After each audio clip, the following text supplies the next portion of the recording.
এহসান, দিনভরই তো মানুষের ঢল, বিকেলে কি অবস্থা দেখছেন? দেবাশিস, যখন যার মন যেখানে ঠেকে সেখানেই ছুটে যায়। কক্সবাজারে যারা এসেছে তাদের নিশ্চয়ই এই সমুদ্রে সৈকত দেখার জন্যই তাদের মন কিন্তু এখানেই ছুটে এসেছে।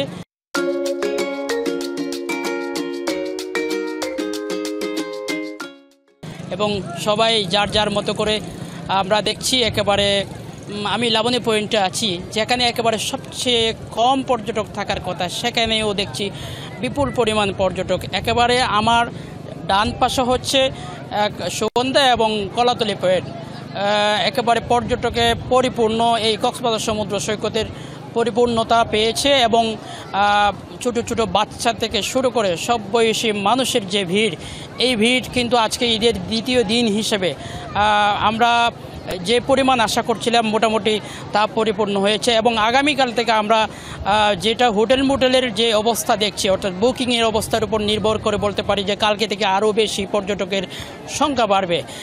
পাশাপাশি কক্সবাজারের এই যে সমুদ্র সৈকতে এখানে যে কিটকট চেয়ারে বসে পর্যটকরা সৌন্দর্য উপভোগ করছেন, একটু পরে কিন্তু সূর্যাস্ত হবে।